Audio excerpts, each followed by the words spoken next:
Tonight, we explore a man who ruled from a cold court on the edge of Europe and somehow became the shadow behind Dracula.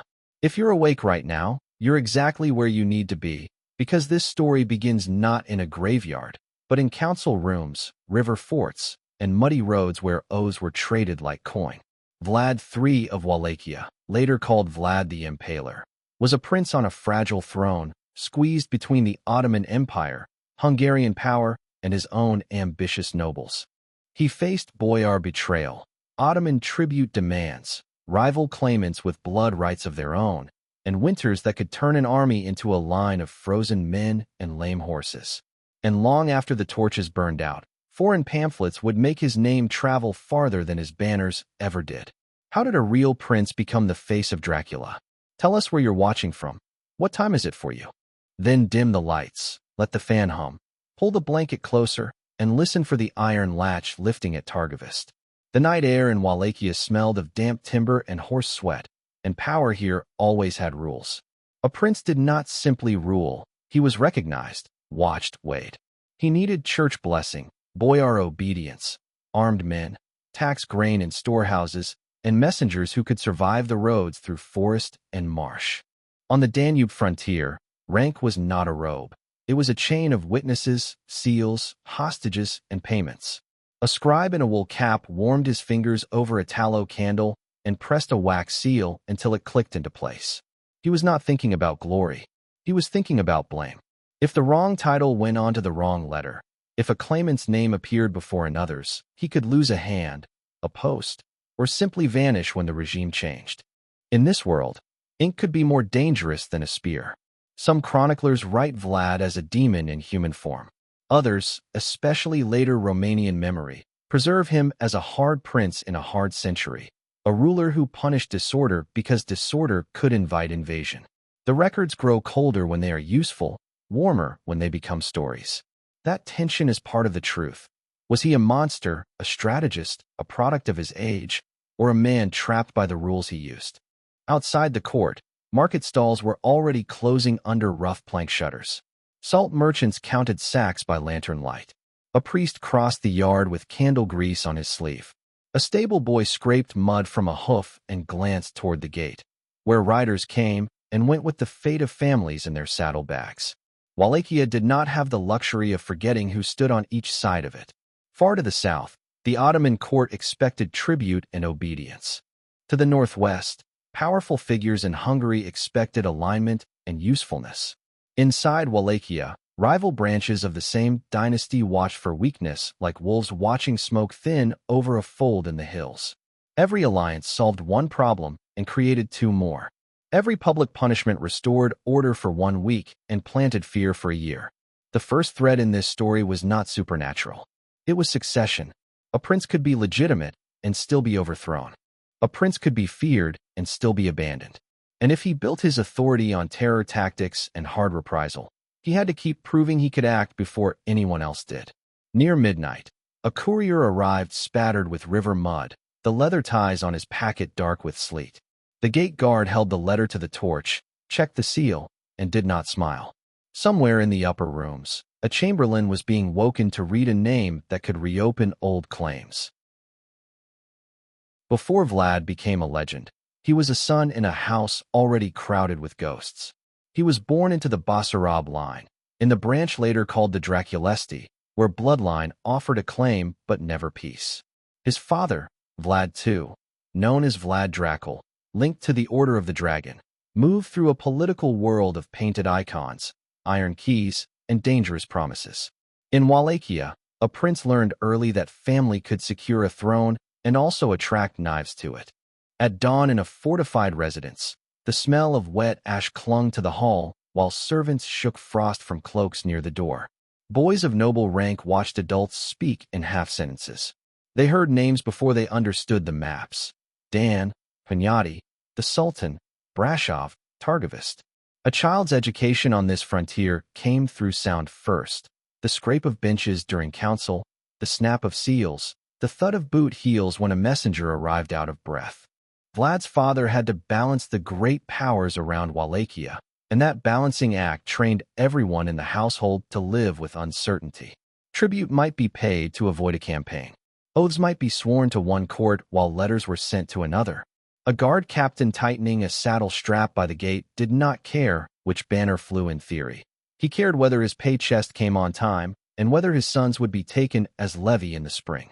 A monk copyist, rubbing ink from his thumb with a scrap of linen, once told a younger servant that saints' calendars were easier than princes.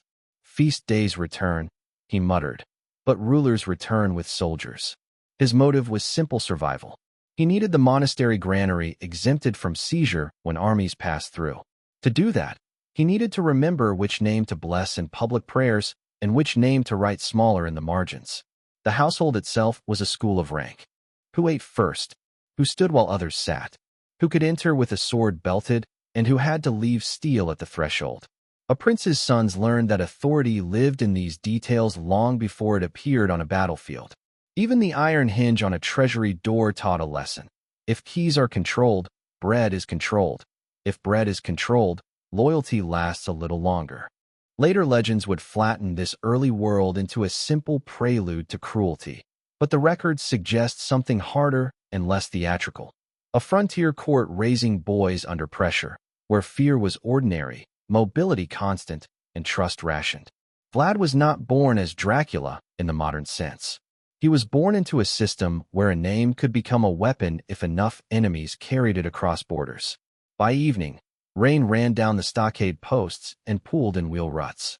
A servant girl gathered rushlights from the chapel and overheard two men arguing over hostages and guarantees. One said the South could not be refused. The other said the North could not be offended. Neither man raised his voice above a whisper, because children were sleeping in the next room, and because walls in princely houses were never as thick as they looked. When the household settled, a rider was sent out with a folded letter wrapped in waxed cloth. The stable master counted the remaining horses twice, then crossed one name off a board with a bit of charcoal. In the morning, someone would ask why. The roads that took Vlad from home to the Ottoman sphere were not roads of storybook exile. They were roads of policy. In the 1440s, amid shifting arrangements and pressure on his father, Vlad and his brother Radu were held as hostages under Ottoman control, part guarantee, part insurance, part lesson. In this century, hostages were not always dungeon prisoners. They could be educated, watched, honored in form, and still used as leverage in fact. That is how empires taught obedience without constant war. In an Ottoman residence, where carpets, softened footsteps, and lamp smoke curled under painted beams, a young noble from Wallachia learned the weight of protocol. He learned that who enters first matters. He learned how long to bow, when to speak, when to let interpreters smooth dangerous words. Somewhere beyond those courtyards, the machinery of the Ottoman state moved with terrifying scale. Clerks, tax registers, garrisons, ships, messengers, judges, while boys from border principalities try to understand the rules before the rules closed around them. Some chroniclers later dramatized Vlad's captivity with scenes that cannot be confirmed. The records are clearer about the political function than the daily emotions. Yet, even without embroidery, the experience mattered. A youth listening to guards change shifts in the corridor, hearing Turkish, Greek, and Slavic voices overlap under bronze lamps, would understand something about power that no village lord ever could. Empire rarely shouts when it can inventory. Radu, by many accounts, adapted differently. The contrast between the brothers has been amplified by later writers, but it likely had real roots in temperament and opportunity. A page carrying ewers of water across the tiles might have noticed it before any historian did. One brother silent and coiled, the other more fluid in company. The page's motive was not insight. He wanted to avoid spilling water and being struck for clumsiness. Yet courts reveal themselves in the eyes of those who serve them. For Vlad, hostage life may have planted two habits that would define his rule. First, public order is theater as much as law. Second, weakness, once seen, is taxed. On the Danube frontier, a prince who could not make examples of disobedience might soon become an example himself. If he watched imperial discipline from within Ottoman walls, he may also have learned how fear can be organized, through rank, witnesses, and repeated signals. In winter, the stone underfoot sweats cold, and memory fixes on small things. the stiffness of a damp collar, the metallic smell when a latch is lifted before dawn, the way a guard's hand rests on a spear shaft during inspection. These details survive in the imagination because they are the texture of waiting. Vlad's later reputation would be built on action, but a great deal of his formation happened in waiting rooms, corridors, and controlled courtyards where others chose the hour. Back in Wallachia, each season of absence changed the arithmetic. Boyars counted opportunities. Rivals counted surviving sons. Foreign courts counted usefulness. A claimant did not need to be beloved. He needed to be available when another failed. The frontier kept ledgers and people. Late one evening, a senior Ottoman official's clerk sanded a letter and folded it with deliberate care. The order concerned guarantees, names, and movement across the border. A courier's boots were drying by the brazier. At the edge of the room, a young hostage looked toward the door when his father's title was spoken. When Vlad's father, Vlad II Dracula, was killed in the upheavals of the late 1440s, and his elder brother Mircea was also removed in violence, the lesson of hostage years became personal. Wallachia had not merely shifted factions, it had torn through Vlad's immediate line. The smell of smoke in these years did not come from hearths alone.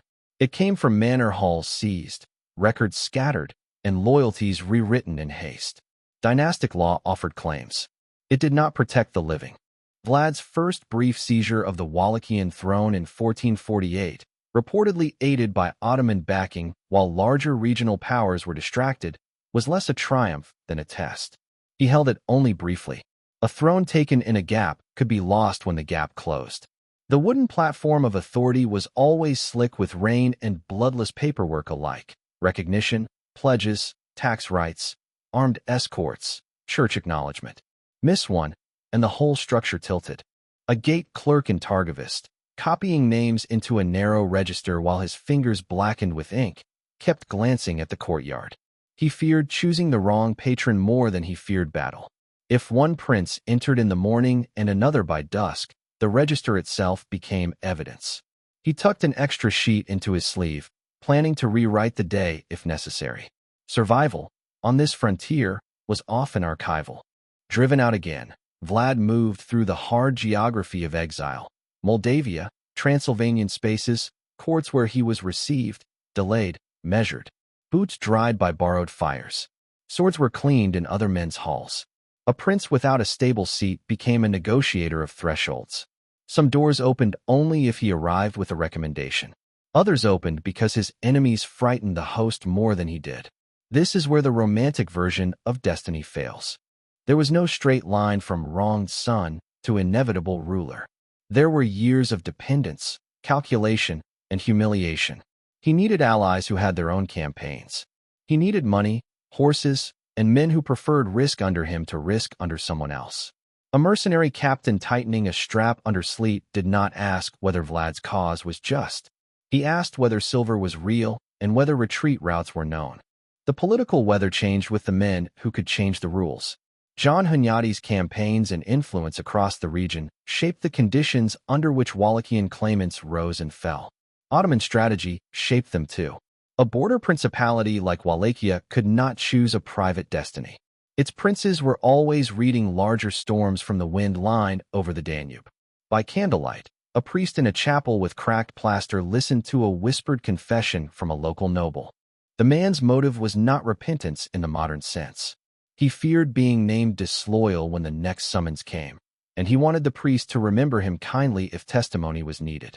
The priest said little, only dipped his fingers in cold water and watched the candle wick bend in the draught. Near dawn, a messenger arrived from the mountains with a saddlebag sealed in green wax. The chamber's servant set it beside a basin still rimmed with ice and waited for Vlad to wake.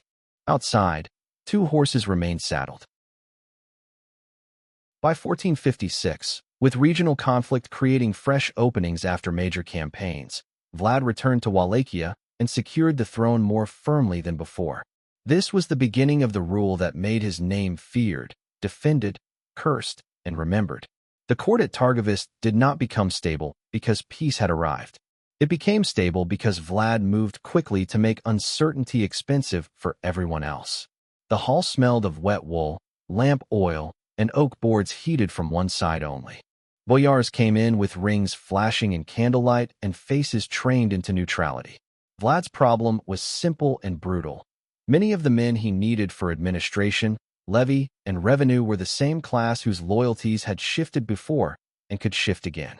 On a fragile throne, mercy could look like weakness, but indiscriminate punishment could empty the room of competence.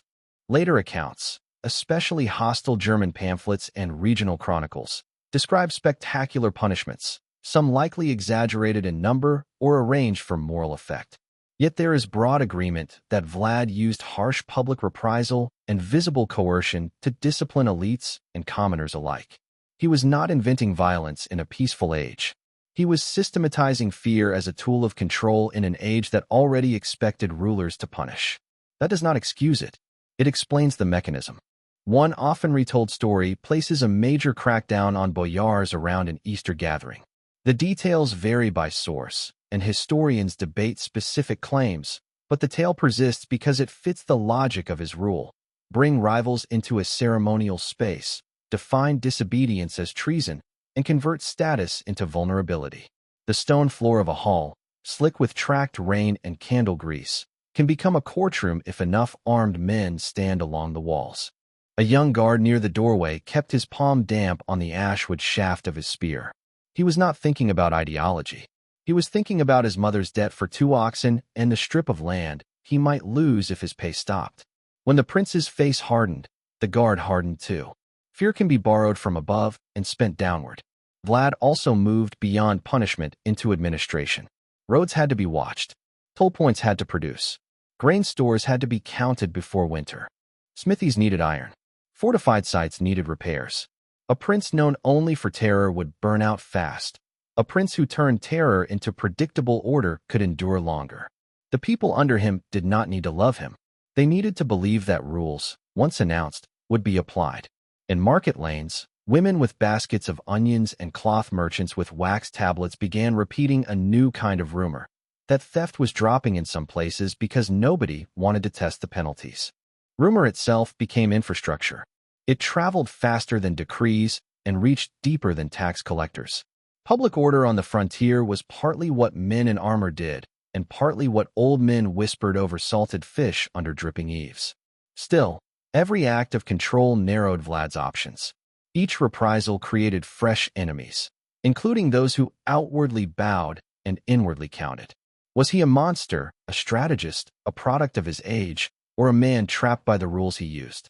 The question had begun to circulate even before anyone dared say it in a hall. That night, after the braziers burned low, a chamberlain sorted 3 petitions and 1 anonymous accusation tied with twine. He held the last page closer to the candle and saw a familiar family name. In the yard, the watch was doubled at the inner gate. Power in Vlad's Wallachia did not live only in executions and fear campaigns. It lived in ledgers, roads, tolls, horses, and who controlled access to the prince. Targovist, with its courtyards, workshops, and defensive works, was a political machine as much as a residence. Iron nails, grain sacks, saddle leather, and chapel bells all belonged to government here. If a prince wanted to survive, he needed to know not just who opposed him, but what could still move when snow closed the roads. Morning came with hammer blows from a smithy near the walls and the sour smell of damp hay in the stables. Clerks sat on benches planing quills with small knives, recording dues and obligations. Men from villages arrived with complaints about boundaries, theft, or unpaid service. A ruler's reputation for severity could frighten thieves, yes, but it also drew petitioners who hoped fear would now work in their favor. Law became a queue at a door. Vlad's conflicts with Transylvanian Saxon merchants and towns, including Brashov and Sibiu circles, were part economics, part politics, part information war. Trade privileges, customs enforcement, support for rivals, and cross-border shelter all mattered. When merchants backed an opponent or refused terms, the dispute could become military. When Vlad retaliated, pamphlets later found eager readers elsewhere. Commerce and propaganda rubbed together like flint. A merchant factor in Brashov, brushing road dust from a fur-lined sleeve, cared less about moral narratives than about convoy losses and seized goods. His motive was profit and status inside his guild. If portraying Vlad as a savage tyrant helped secure support against Wallachian pressure, then stories could be packed and shipped along with cloth. A frightening tale, repeated in market squares, might protect a warehouse better than 10 hired men.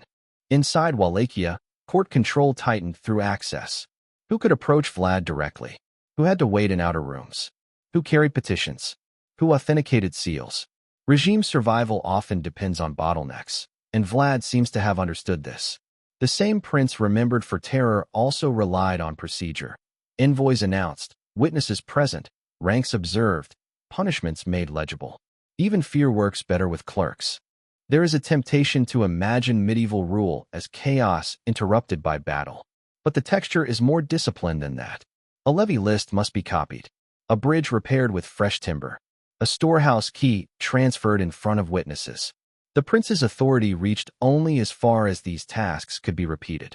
Frontier government was less a crown and more a chain of hands, many of them trembling. At dusk, wind pushed smoke back down the chimneys and filled the hall with a bitter sting. A monk from a nearby house arrived carrying a document wrapped in linen, requesting confirmation of lands and exemptions. He feared confiscation under one pretext or another. Monasteries fed people and also held resources others wanted. Vlad read the names, then looked longer at the witnesses than at the prayer formula. Before midnight, a rider from the Danube line was admitted with mud-hardened white on his boots. He reported river movement and unfamiliar banners near a crossing. The map on the table was weighted with a dagger point at one ford, then another. The Ottoman question could not be postponed forever. Wallachia sat where demand met resistance, and the Sultan's court did not forget obligations. Tribute, hostages, military cooperation, and signs of submission were not symbolic niceties. They were the grammar of frontier order. By the early 1460s, under Mehmed II, the conqueror of Constantinople and a ruler who altered the strategic map of the region, Vlad's position had become increasingly dangerous. A small prince could delay. He could not disappear. In the audience room, torch smoke clung to the beams while envoys' boots left damp marks on the floorboards. The room itself enforced rank, where one sat, where one stood, who spoke through interpreters, who touched the letter first. Some later stories claim Vlad humiliated Ottoman envoys over their headgear in a theatrical confrontation. Historians debate the exact scene, and propaganda has likely sharpened its edges, but the underlying truth remains. Diplomacy was becoming war by other means. A Wallachian interpreter, rubbing cracked skin on his knuckles, felt the danger in every pause. His motive was plain. If he translated too bluntly, he might anger his prince. If he softened too much, he might insult the envoy and trigger worse consequences later. Men like him lived in the seam between languages, where a single word could become policy. When Vlad chose hardness, the interpreter had to give hardness a precise shape. Vlad's challenge was not only external. If he yielded too visibly to Ottoman demands, boyars could read weakness and drift toward rival claimants.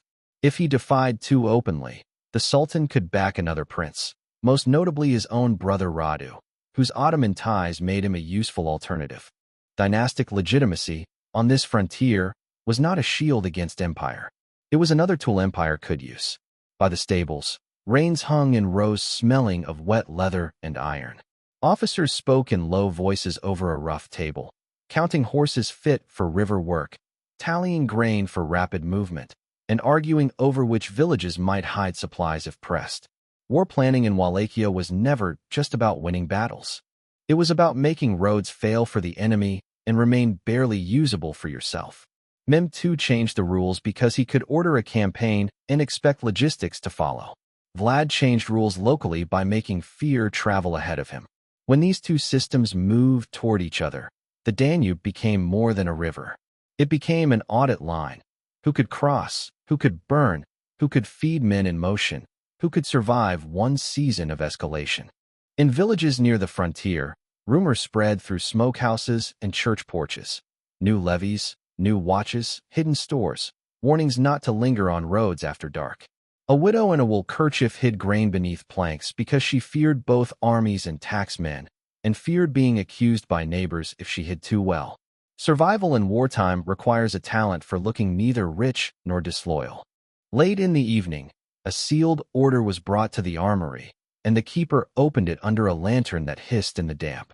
He read it twice, then began issuing spearheads from a locked chest. Outside, the rain on the yard turned to sleet. When Vlad struck across the Danube in the winter of 1461 to 1462, he chose movement, surprise, and reprisal over passive defense. The campaign has come down to us through letters, chronicles, and hostile accounts, each with motives of its own. Vlad reported heavy successes in correspondence, including to Matthias Corvinus, and numbers in such letters may serve strategy as much as census truth. Still, the winter raids were real, and they announced that Wallachia would not wait quietly for the storm. Night on the river frontier has a different sound than court. Ice knocking against moored timbers, oars muffled in cloth, horses breathing steam into the dark, men whispering because metal carries farther over water than voices do. The Danube line, with its fords and posts, was not a single wall but a chain of vulnerabilities. Vlad's men exploited that chain where they could, burning, seizing, and dispersing forces before larger responses formed. A boatman with split nails and a scarf stiff from frost watched armed men board his craft and kept his eyes low. His motive was survival and debt. He owed money for timber after a flood season, and refusing service was not a real option. Yet he feared Ottoman reprisal if his name was remembered on the wrong bank. Frontier people were often conscripted into history without choosing a side, only a direction. Vlad's methods here fit his larger logic. Control the emotional climate as much as the terrain. A terror tactic on the frontier was not random cruelty in his political system. It was a message to garrisons, villagers, officials, and rivals about cost. Again, this does not soften the brutality. It frames the function. In an age of fragile communication, public display and rumor did what proclamations could not. Snow blew sideways over stockades and stuck in beards while torchlight flashed on axe heads. Men stumbled through reed beds and frozen mud, carrying orders wrapped in oilcloth. If a post fell, it had to be known quickly. If a bridge was cut, the next unit had to reroute before dawn. Warfare here depended as much on messengers and local guides as on noble courage.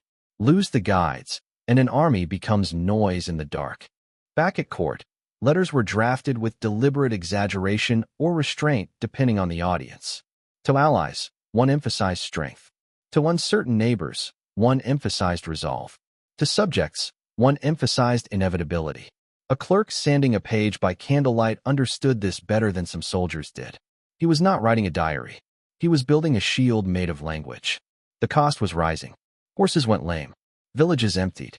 Boyars who accepted Vlad's severity in peacetime now wondered whether prolonged war would ruin their lands.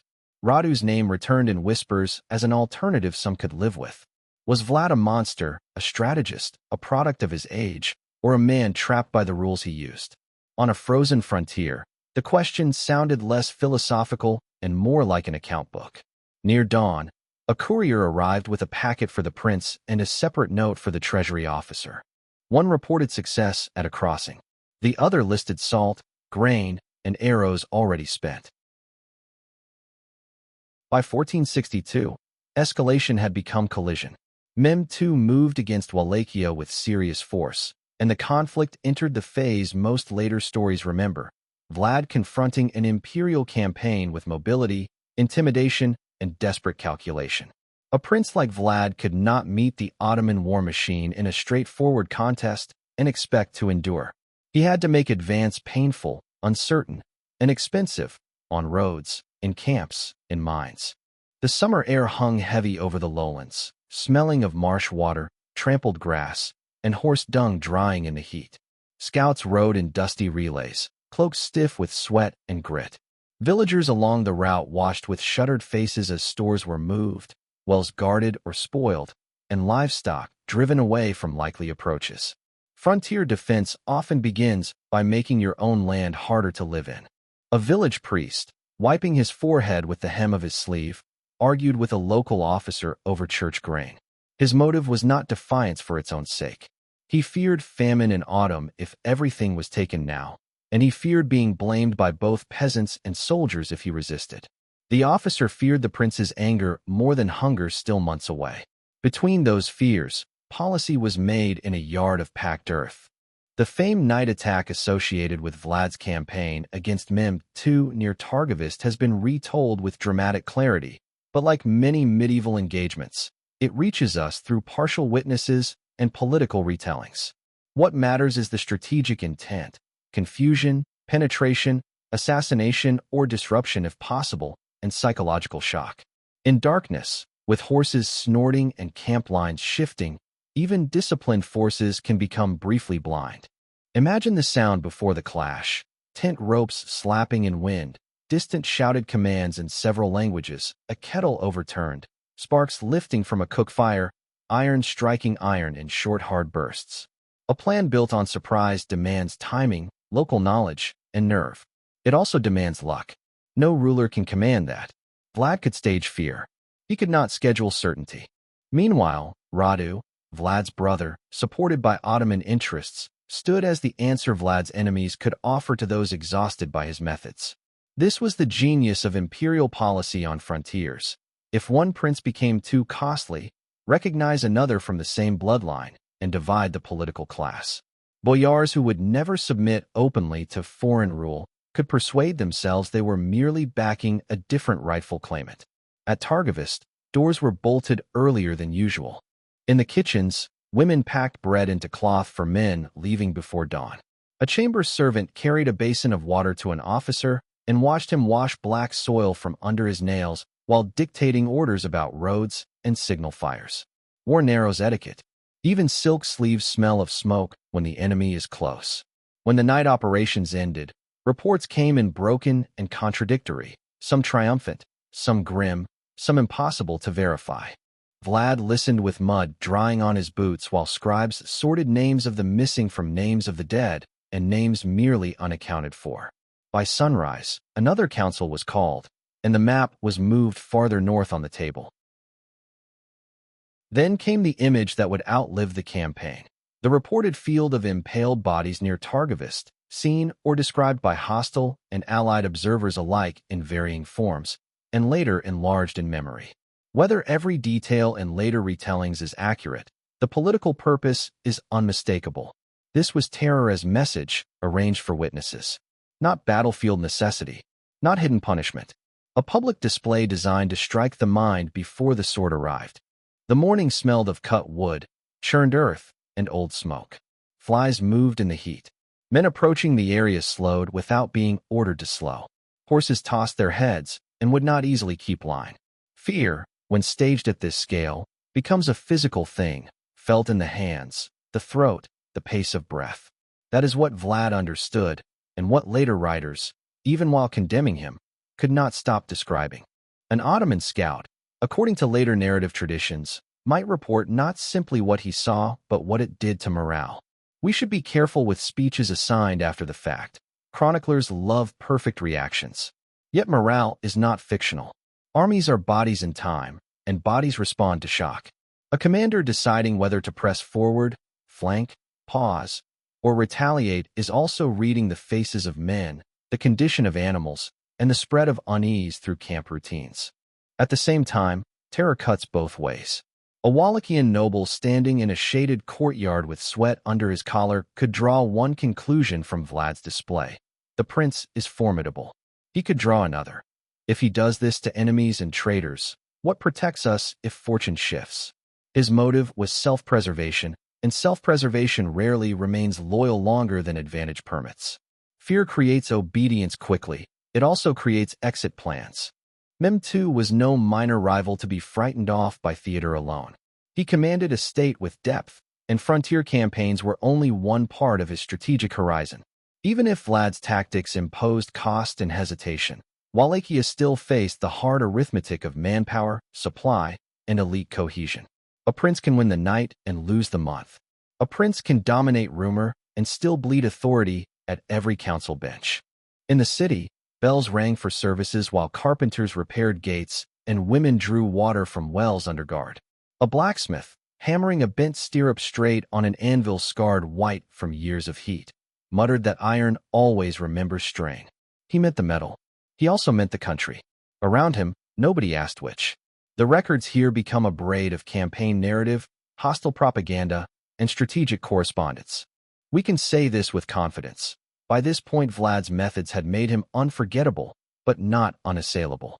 The same fear campaign that magnified his presence also narrowed the coalition willing to endure him.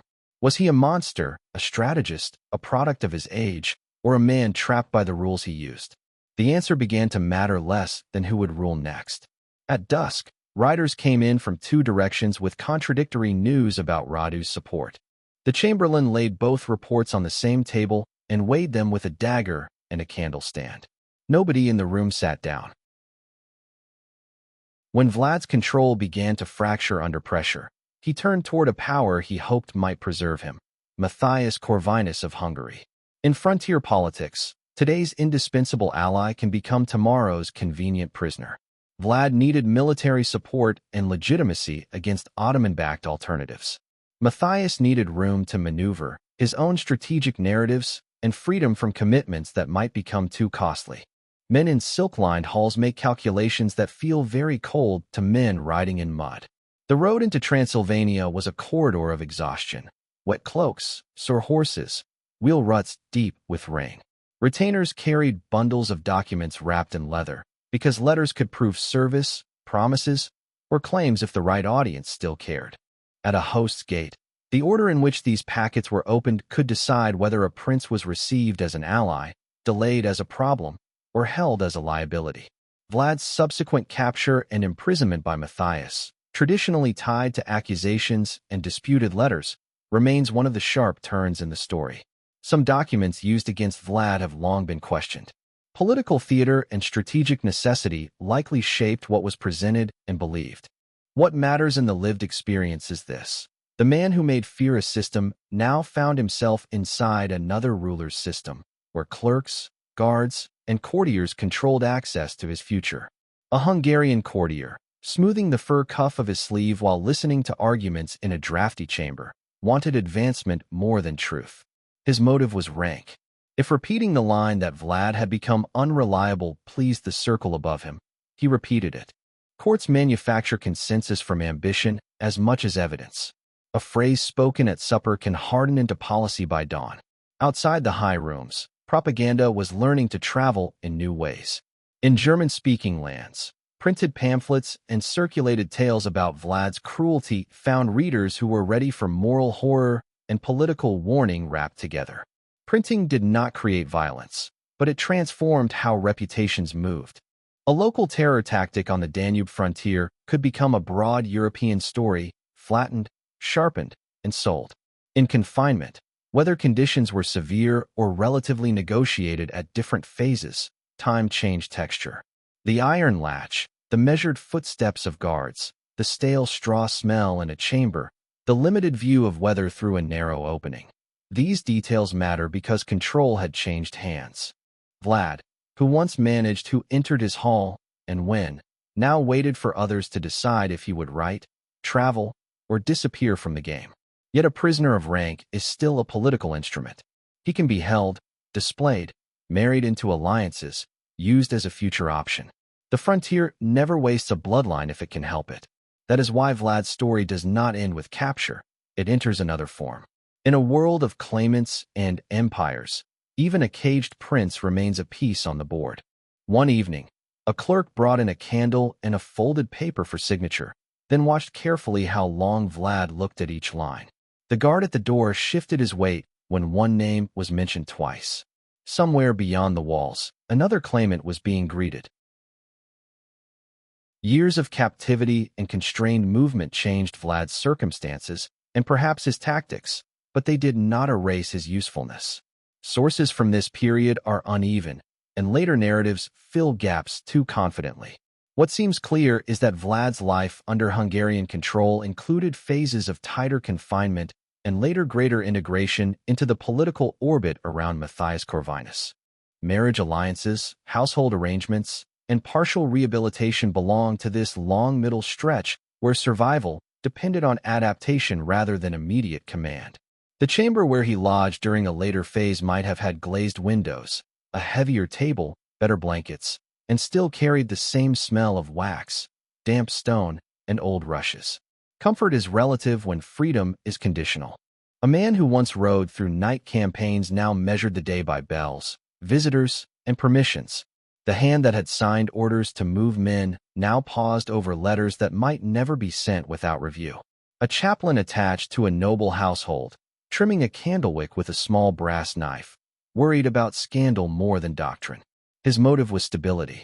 Too much sympathy for Vlad could look disloyal to his patrons. Too much contempt could offend those who still imagined using him again. So he spoke in careful phrases: a hard prince, a troubled frontier, God's judgments are hidden. Clergy on courts often survive by choosing words that can be remembered in either direction. Meanwhile, stories about Vlad split and multiplied. In some Slavic and later Romanian traditions, he appears as a severe but effective ruler who punished theft and disorder and defended autonomy. In German pamphlet traditions, he is the exemplary tyrant, catalogued through shocking punishments. Both streams contain motives, audiences, and rhetorical frames. The records do not hand us a single man. They hand us competing uses of a man. This is the chapter where legend starts to outpace logistics. The smell of ink thickens. Woodcuts travel. A border prince's reputation becomes portable, detachable from exact dates and places. Once a story can be printed and recopied, it no longer needs to wait for eyewitnesses. It only needs readers with fears already prepared. Frontier information war becomes European memory. Yet history remains stubbornly physical. There were still rents to negotiate, kin to manage, alliances to maintain, and rivals to watch. If Vlad married into Hungarian nobility, as the sources indicate in broad outline, then household politics, inheritance concerns, and patronage networks mattered. A noblewoman's steward counting linen chests and silver vessels might affect more of Vlad's immediate future than any chronicler writing outrage abroad. Was he a monster, a strategist, a product of his age, or a man trapped by the rules he used? In captivity, the question shifted again.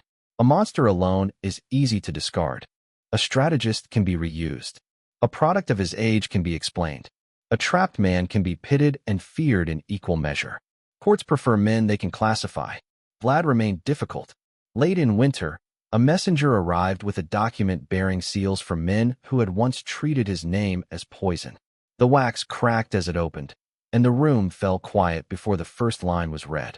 In the corridor, Boots stopped outside the door and did not move on. By 1476, the frontier balance had shifted enough to make Vlad useful again. With support linked to anti-Ottoman efforts involving figures such as Matthias Corvinus and Stephen III of Moldavia, Stefan Selmayr, Vlad returned for one more attempt to secure Wallachia. This final restoration was brief, and the very brevity is part of the tragedy. A prince can reclaim a throne and still not recover the network that keeps it standing. Autumn mud pulled at horses' hooves as columns moved through cold rain, banners heavy with water. Men carried pikes wrapped in cloth to keep the shafts from slicking in their palms. The air smelled of wet leather, boiled grain, and smoke from campfires flattened by wind. The campaign had the weary feel of a world that had seen too many claimants and knew that victory at noon might be rumor by night. A veteran captain cinching his belt under a dripping awning studied the younger recruits and felt no thrill. His motive was obligation and dwindling options. He had served too long to imagine clean causes, but he still needed land confirmation for his sons and back pay for men who would otherwise drift to another lord. So he followed Vlad again, not because fear had vanished, but because the frontiers still rewarded recognizable strength. Vlad's last rule, as reconstructed from sparse and contested records, did not have time to mature into a new system. Too many enemies remained, too many alliances were provisional, and too many local calculations could reverse under pressure. The hard machinery of governance, tax collection, boyar management, garrison reliability, clerical support, road security, cannot be rebuilt by proclamation. It requires repetition, and repetition requires time. In the halls he briefly re-entered, the physical signs of authority returned. Seats arranged by rank, petitions stacked on boards, guards posted in inner and outer rings, seals pressed into wax with steady hands. But beneath that surface, men listened for distant hoofbeats and watched who lingered in corners after council. Regime change leaves drafts in the walls. Everyone feels them. The accounts of Vlad's death in late 1476 are inconsistent in detail. He appears to have been killed in conflict, perhaps in battle, perhaps in a confused skirmish or ambush during the unstable aftermath of his restoration. Later stories embroidered the moment, as they always do. The records are firmer on the result than the scene. He died before he could secure the realm, and his enemies and rivals moved quickly to define what his death meant. A field after combat has a silence unlike night silence. Broken tack, mud scuffed by too many boots, a dropped glove soaked through, a horse standing with reins trailing, men searching bodies by torchlight for rings, papers, signs of rank. A name matters differently when attached to a corpse. It becomes proof, trophy, bargaining chip, warning. Some traditions report that Vlad's head was sent to the Ottoman court, displayed as evidence that a dangerous prince was truly dead. The exact handling and sequence belong to contested narrative terrain, but the political function again is clear. On the frontier, death must often be certified. Rumor is too strong otherwise. After midnight, a rider left with a wrapped parcel and a written statement bearing witness signatures. Another rider carried a separate message to secure loyalties before sunrise. In the camp, no one slept deeply. After Vlad's death, the man and the image separated completely. The body could be buried, moved, disputed, or misremembered. The name could not. In Wallachia and beyond, chroniclers, clerics, merchants, diplomats, and printers kept using him for their own arguments. Some accounts emphasized order restored through harsh punishments. Others emphasized cruelty so extreme it became moral theater. In the space between those uses, Dracula traveled farther than Vlad ever could on horseback. The etymology matters, and so do the misconceptions. Dracula, in Vlad's case, is tied to his father's epithet, Dracul, often linked to the Order of the Dragon and to the semantic overlap around dragon and devil in later readings and translations. Vlad was called Dracula, often understood as son of Dracul. Language, like propaganda, sharpens when it crosses borders. A name in one political system can become an accusation in another. In a print shop, the smell of ink and damp paper replaced the smell of stables and armor. Wooden blocks, type, presses, sheets hung to dry. This was a new battlefield for memory. A printer's apprentice with blackened fingertips cared little for Wallachian succession law. His motive was wage and approval. If the master ordered another run of sensational tales about a cruel Eastern prince, he set the type and pulled the lever. European legend was built partly by men who never saw the Danube. Stories attributed to German pamphlet traditions about Vlad often cataloged punishments in escalating sequence, shaping him into a warning figure. Slavic narratives could frame some of the same severity as stern justice. This does not mean one side lied and the other told the truth in a simple way. It means genres differ, audiences differ, and political use differs. Historical memory is a market with patrons. Even burial became part of the fog.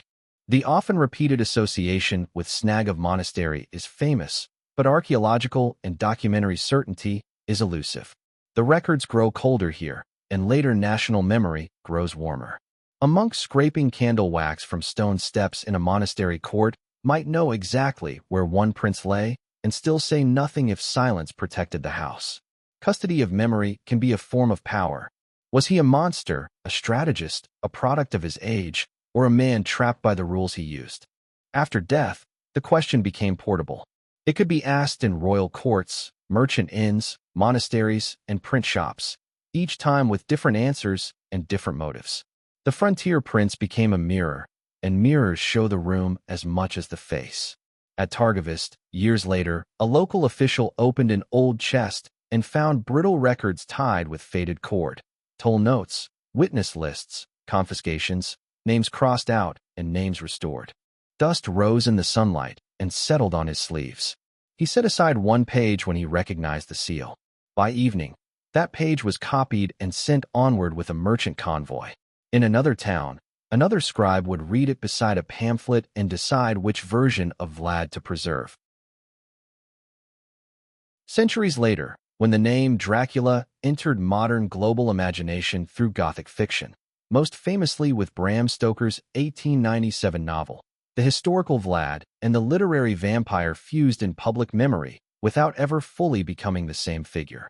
Stoker's Dracula is not a documentary portrait of Vlad III, yet the borrowed name and the aura attached to it reached back into the pamphlets, chronicles, and border fears that had kept Vlad's reputation alive. A prince of Wallachia became a legend became a monster, and the monster, in popular culture, often erased the prince. The transformation happened not in one leap, but in layers: chroniclers, diplomats, printers, translators, antiquarians, novelists. Each layer added its own smell of the room: wax and vellum, ink and wood pulp, library dust, and lamp oil. By the time modern readers met Dracula, they were meeting a composite. The Danube frontier had been redrawn into atmosphere, castle shadow, and immortal hunger. History was still there, but buried under narrative weather. And yet, if you return to the 15th century and stand still long enough, the old mechanism becomes visible again. Hear the chapel bell in Targovist. Feel river mist soaking a cloak at a Danube crossing. Watch a clerk warm sealing wax over a candle and hesitate before pressing a name into it. This is where the story really lives. Not in fangs, but in administration under pressure.